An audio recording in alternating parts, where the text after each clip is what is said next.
Yo, what's up people, how's it going? It's Soundyman here with another video game review. Today we'll be looking at the newest entry into a franchise with a monumental pedigree, Doom.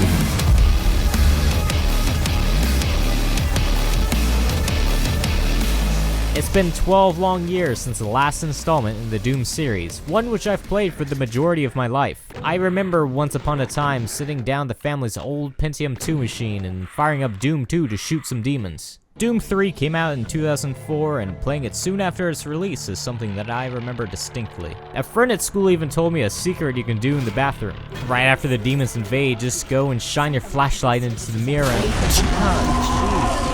Doom 3 was praised back in the day for its engaging gameplay, creepy atmosphere, and fun multiplayer. There were certain small caveats, with most issues being within the storytelling and pacing departments, but overall it was a great game which can still be enjoyed to this day. This year's Doom looks to revamp the series and bring it back to its visceral roots with a huge emphasis on gruesomely gory gameplay and fast-paced action. Story.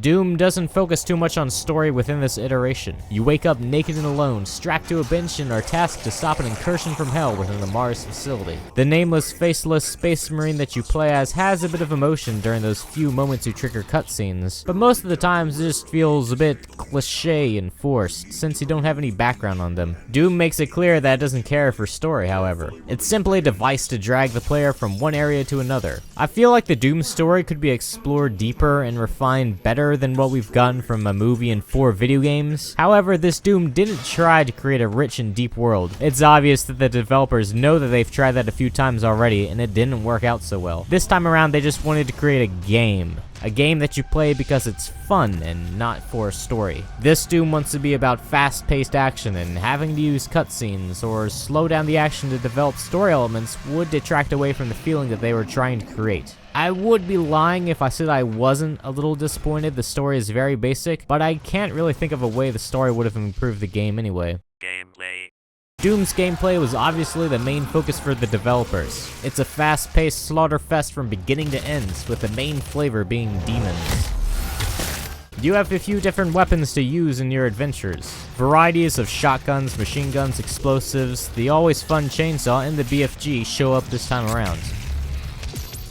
Each of the main guns can be upgraded in different ways to give you secondary attacks, which can add useful features like stun shots, a grenade launcher, a rocket launcher, things like that. It's also interesting to note that you don't have to reload weapons in this game. All your ammo comes from just one magazine, and the only time you'll be waiting to shoot something is when your secondary attack is on cooldown. That's just another example of how fast-paced the developers wanted this game. Glory kills are a fun addition to this Doom as well. There's split-second scenes of you meleeing a demon to death, which gives you extra health and ammo. I have heard complaints of the repetitive nature of these attacks, which I can understand. You do seem to do the same ones over and over. However, they last for such a short time, they didn't really bother me personally, and I quite like watching my guy crush the skull of a demonic beast. To mix up the gameplay from just circle strafing around baddies all the time, there are many secrets peppered around each level. These can be armor upgrades, collectible figurines, old Doom levels, or rune challenges. Rune challenges have you teleported to an arena to complete a specific task under certain restrictions. This one, for example, tells you to get 15 kills with a machine gun, but you're not allowed to move around unless you get a kill, and then only for 3 seconds at a time. Another one has you speedrun a level, collecting all the artifacts before the time expires. They were a nice way to break up the almost constant battles in Doom, and were enjoyable to do in their own right. The classic levels are similar to something that Wolfenstein The Old Blood did, but in this game they are a hell of a lot harder to find. I never personally found one of the classic levels, and even using a guide later on to see where they should be, they just weren't there. Maybe I have to unlock them in sequence or something, but I don't know. Multiplayer may be a big point for some people looking to get this game, and I was a bit interested to try it myself, but my account doesn't currently have PS Plus, so sadly I didn't have the ability to try it. Overall, the best way I can describe the general feel of Doom's gameplay is as a first-person bullet hell game. Doom is very fast-paced and very difficult if you decide to stop moving. This does cause the controls to feel a bit slippery at times though, especially on PS4.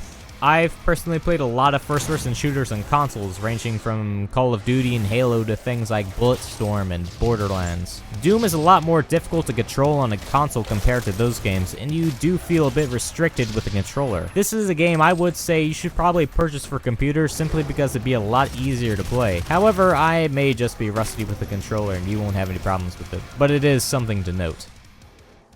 The gameplay in Doom is very cathartic, and it was always enjoyable to play. Towards the end, it did start feeling like it was dragging on with the same destruction of gore nests and then killing the subsequently spawning enemies. I feel the game lasted just long enough not to drone on completely, but you could start to feel a bit of fatigue and variety by the end. For the most part though, Doom was extremely fun to play. Graphics and design.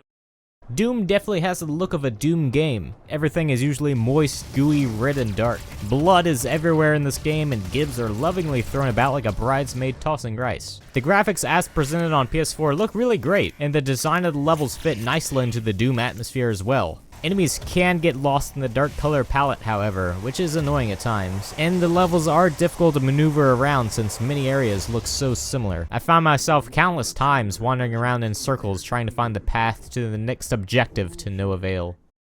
The graphics and design put forth for this game are great, and definitely enhance your Dooming experience. This Doom could have benefited from a more horror-type atmosphere, much like how Doom 3 tried, but keeping as a fast-paced arcade shooter is obviously what they are going for, and probably would work out better than making it a scary game. Conclusion.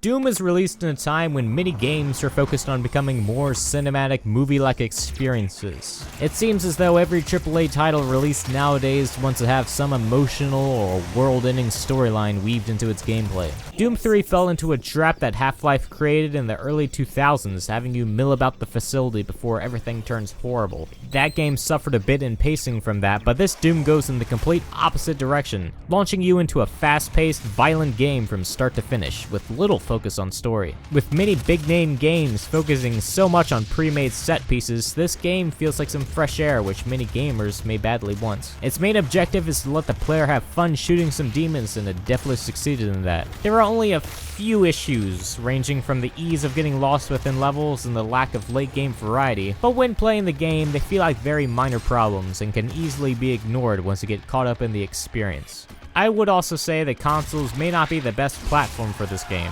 Because of its fast-paced nature, I would recommend getting this on PC if at all possible. Nevertheless, if you're looking for a game that provides simple, cathartic, and visceral fun, Doom does it better than most.